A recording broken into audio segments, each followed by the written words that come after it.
नमस्कार विद्यार्थियों, मैं जयंत पारिक स्वागत करता हूं आपका जी के बाय डी के चैनल पर।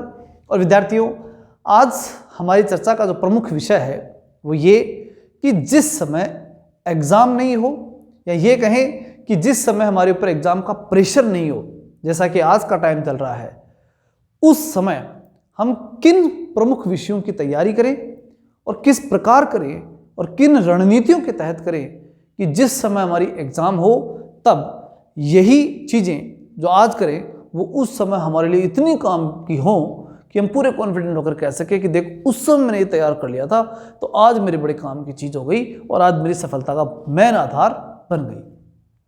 तो सफलता का प्रमुख बेस आज हमें बनाना है और ये संकल्प लेना है कि हम ऐसे ही करेंगे, तब तो है इस वीडियो को देखने का लाभ। और अगर इस योजना को सही रूप से आप इंप्लीमेंट नहीं करने के लिए देख रहे हो तब सुन सकते हो, बाकी कोई बड़ा लाभ मिलेगा नहीं। इसलिए इंप्लीमेंट जरूर इसको करें, तब मैं आपको पूरा विश्वास दिलाता हूं कि इसका परिणाम बहुत ही बड़ा सकारात्मक आपके सामने आएगा। इसलिए इसको ध्यान से सुनिएगा। देखिए, जब भी हम किसी काम को करते हैं ना, तो एक बड़ी जो चीज़ होती है वो ये होती है कि उसके लिए प्लानिंग करते हैं। जैसे शादियों का सीजन चल रहा है इस समय, तो शादी के अंदर अगर जब दूल्हा बनेगा उस दिन से पहले जो है वो काफ़ी प्लानिंग कर चुका होता है कि शेरवानी मेरी ऐसी होगी, ठीक, मेरे दोस्त इस गाड़ी में जाएंगे, ठीक, पटाखे में ये लेके आऊँगा। और फिर हालांकि सेम जैसे सोचता वैसे तो नहीं होता, लेकिन जब उसके पास वो प्लानिंग होती है तो वो कुछ हद तक बढ़िया कर पाता है। तो कहने का मतलब क्या है कि आप प्लानिंग के माध्यम से चीज़ों को सही रूप में कर पाते हैं, बेस्ट कर पाते हैं, जैसा कि आप नेचुरली करते, उससे ज़्यादा बढ़िया कर पाते हो। उससे क्या होता है, किसी न किसी व्यक्ति को भी आप जिम्मेदारी दे देते हो, कहीं ना कहीं आप और विषय को जोड़ लेते हो, कुछ चीज़ें जो भूल चुके होते हो उनको भी आप उसमें शामिल करते हो, कुछ नया अपनी तरफ से करने का जो प्रयास होता है वो भी उस समय कर लेते हो। तो बड़ी बात है कि अब शादी जैसे काम को करने के लिए हम इतनी प्लानिंग करते हैं, तो नौकरी जो जिंदगी का सबसे महत्वपूर्ण काम है उसको लगने के लिए हमें कितने बड़े स्तर पर और कितनी मजबूत प्लानिंग करनी चाहिए, ये आप अच्छी तरह से समझ गए होंगे कि प्लानिंग बहुत बड़ा पार्ट है। अब प्लानिंग कई प्रकार की होती है। एक तो होती है विस्तृत योजना, बड़े स्तर पे योजना होती है। और बड़े स्तर पर जो योजना होती है वो हम सबके माइंड में रहती है कि भाई मुझे क्या करना है, नौकरी लगनी है, मुझे इस सब्जेक्ट की तैयारी करते हुए लगनी है, और इसमें ये सब्जेक्ट, या जैसे इसमें जीके आएगा, साइकोलॉजी आएगी, सब्जेक्ट आएगा, ये सब चीज़ें इसमें आएंगी। ये तो हो गई विस्तृत प्लानिंग, बड़े स्तर पे प्लान है, आपके माइंड में वो चीज़ें क्लियर हैं। लेकिन एक होती है माइक्रो प्लानिंग, यानी बहुत ही सूक्ष्म प्लान, सूक्ष्म योजना। और उस सूक्ष्म योजना को इस प्रकार से निर्धारित रूप में बनाना कि उसका लाभ और उस योजना के तहत किया गया कार्य इतना जबरदस्त आए कि उस समय लोग भी दंग रह जाएं कि यार देख इसने क्या कर दिया, इतना तो था ही नहीं, इस प्रकार का तो था ही नहीं। जैसा कि हम कई लोगों के बारे में कहते हैं कि इसका तो नंबर बनाने वाला ही नहीं था, कैसे आ गया भैया, प्लानिंग से आ गया। उस आदमी ने सोच समझ के प्लान किया था कि मुझे लाइफ में ये करना है या मुझे इस एग्जाम में ये करना है, और फिर उसको वो सफलता मिली और उसमें हम दंग रह गए। मतलब ये कि उसने कुछ तो एक्स्ट्रा किया होगा, ऐसा तो नहीं कि उसने हमारी तरह ही किया होगा या सबकी तरह ही किया होगा, सबकी तरह तो नहीं किया, कुछ तो अलग हटके, कुछ तो अलग प्लानिंग की होगी। और उसी को हम कह देते हैं एक माइक्रो प्लानिंग लेवल का आदमी या कुछ विशेष करने वाला व्यक्ति, उसे हम कह देते हैं। तो क्यों ना आज हम इस बात को तय करें कि हम भी कुछ ऐसा ही करें कि लोग आने वाली रिजल्ट के समय दंग रह जाएं कि यार इसने ऐसे कैसे कर दिया।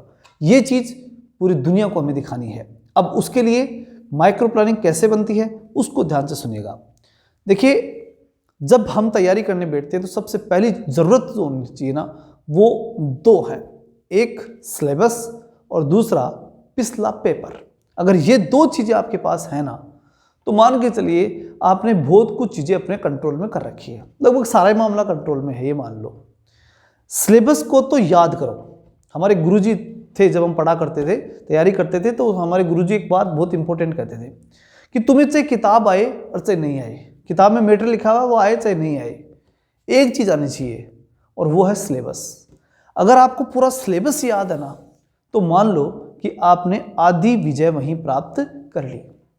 कई बार तो इस प्रकार के इंस्टेंस आ जाते हैं इसके अंदर, ऐसे उदाहरण देखने को मिल जाते हैं कि हम साफ साफ कह पाते हैं कि भाई इस क्वेश्चन के बाद में यही क्वेश्चन है और इसका उत्तर यही हो सकता है, क्योंकि पिछले क्वेश्चन तो उस टॉपिक से था, तो ये क्वेश्चन तो इसी टॉपिक का होगा।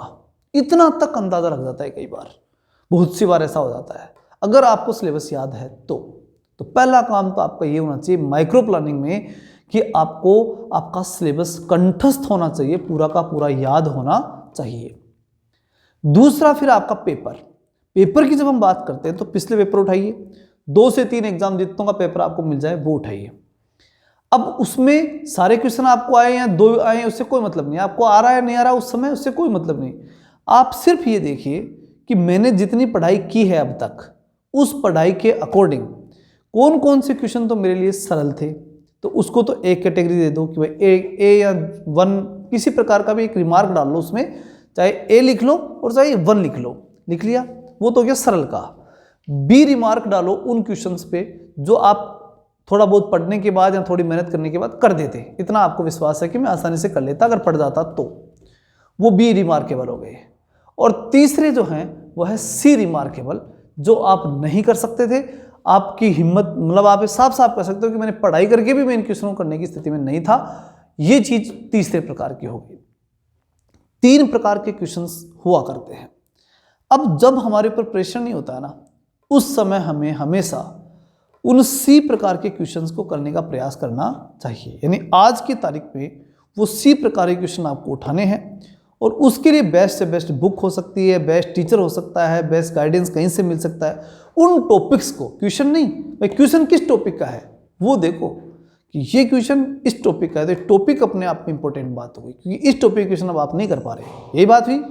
तो उन टॉपिक्स को छांटो और उस टॉपिक के ऊपर रिसर्च करना शुरू कर दो। उसका मतलब है कि वैसे जो भी सी कैटेगरी में जो टॉपिक आ रहे हैं उन सब के ऊपर रिसर्च करना शुरू कर दो। उनमें से जितना आप उनको अच्छे से समझ पाएँ, जितना आप उसको टाइम दे पाएँ दीजिए, क्योंकि इस समय वो टाइम वहीं देने का है। आज का टाइम उस सी कैटेगरी के टॉपिक्स पर देने के लिए ही बना है, ये मान लो। इस समय यानी ये जो महीने, इस समय जो टाइमिंग चल रही है एग्जाम से पहले, आपकी वैकेंसी आने से पहले तक का, वो सी कैटेगरी के क्वेश्चंस के लिए ही बना है, उन टॉपिक्स के लिए ही बना है। तो वहाँ आप पूरा समय दो, चाहे उसके लिए आपको एक्सपर्ट की सलाह लेनी पड़े, चाहे उसके लिए आपको बुक की सलाह लेनी पड़े या बुक का सहयोग लेना पड़े, चाहे उसके लिए कोई यूट्यूब या अन्य किसी माध्यम से लेना पड़े, पूरा टाइम दो और पूरी तरह से उसको रिसर्च करके अपने कंट्रोल में करो, उस पर कमांडिंग करो, उसी कैटेगरी पे कमांडिंग करने की कोशिश करो। फिर उसके ऊपर होने के बाद आप बी कैटेगरी में जाइए और बी में से फिर उसके बाद ए में कोई दिक्कत नहीं आती, आप नॉर्मली वे में भी कवर कर सकते हैं। तो ये एक रणनीति आपको बहुत महत्वपूर्ण रूप से बनानी होगी। अब प्रश्न उठता है कि सर आपने तो सब्जेक्ट के बारे में बताया था कि किसी एक सब्जेक्ट को आज तैयार करो, तो देखो ये हर सब्जेक्ट में होती है, पहली बात तो ये। और दूसरी बात ये कि अगर मेरे से डायरेक्टली सब्जेक्ट पूछो आप, तो मैं कहूँगा कि साइकोलॉजी और टीचिंग मेथड, ये रीट वालों के लिए भी, सेकंड ग्रेड वालों के लिए भी, फर्स्ट ग्रेड के अंदर भी साइकोलॉजी तो प्रमुख रूप से है ही है, तो इन सब के लिए काम की चीज़ होती है। इन चीज़ों के ऊपर आज की तारीख में, यानी एग्जाम से जब आप फ्री हो पूरी तरह से, उस समय सुप्रीम कमांड आपकी होनी चाहिए। वो सारे कमांडिंग एरियाज आज कवर होने चाहिए कि उस समय इनमें टाइम नहीं देना पड़े, क्योंकि तो फिक्स है, इनमें कुछ चेंज नहीं होना, इनका सिलेबस भी चेंज नहीं होना। सिलेबस चेंज कर भी लेंगे तो क्या कर लेंगे, कुछ नहीं होना जाना इसमें, ये फिक्स रहना है। और ये सबसे ऐसी चीज़ है जो अगर इसके ऊपर आप सुप्रीम कमांड कर लेते हो तो उसके बाद में आप निश्चित रूप से और उससे बहुत आगे निकल ही जाओगे और ये सब में काम आएगी। चाहे वो फर्स्ट ग्रेड हो सेम रहनी है, सेकंड ग्रेड में सेम रहनी है, थर्ड ग्रेड में सेम रहनी है, चेंज भी नहीं होना। फिर उसके बाद दूसरी जाती है राजस्थान जी के, तो आपने कहा कितनी बार पढ़ा है, तो उसके ऊपर अगर ऐसी चीज़ है तो उस पर रिसर्च करके उनके ऊपर कमांड आपको करनी चाहिए। तो ऐसे करते हुए हार्ड से सरल की ओर आपको चलना है। ये समय जो है वो ये कह रहा है, एग्जाम के जस्ट पास का समय तो ये कहता है कि सरल से हार्ड की तरफ जाओ, सरल चीज़ें पहले तैयार करो, हार्ड चीज़ें बाद में कर लो। लेकिन ये जो फ्री समय है वो ये कहता है कि अब टाइम दे सकते हो, इसलिए इस समय हार्ड की तैयारी करो और हार्ड चीज़ों को तैयार करके फिर सरल की ओर जाओ। ये समय इस बात को इंडिकेट कर रहा है। ये सारी मेरी पर्सनल राय है, 100% हर व्यक्ति ही उसको स्वीकार कर ले ऐसा कोई ज़रूरी नहीं है, लेकिन जो मेरे अकॉर्डिंग बेस्ट लगा वो मैंने आप सबको बताया। और इसी प्रकार से नेक्स्ट वीडियो में हम आपको माइक्रो प्लानिंग के बारे में बताएंगे, इसलिए चैनल को जरूर सब्सक्राइब कर लें। मिलते हैं नेक्स्ट वीडियो में, तब तक के लिए जय हिंद, जय भारत।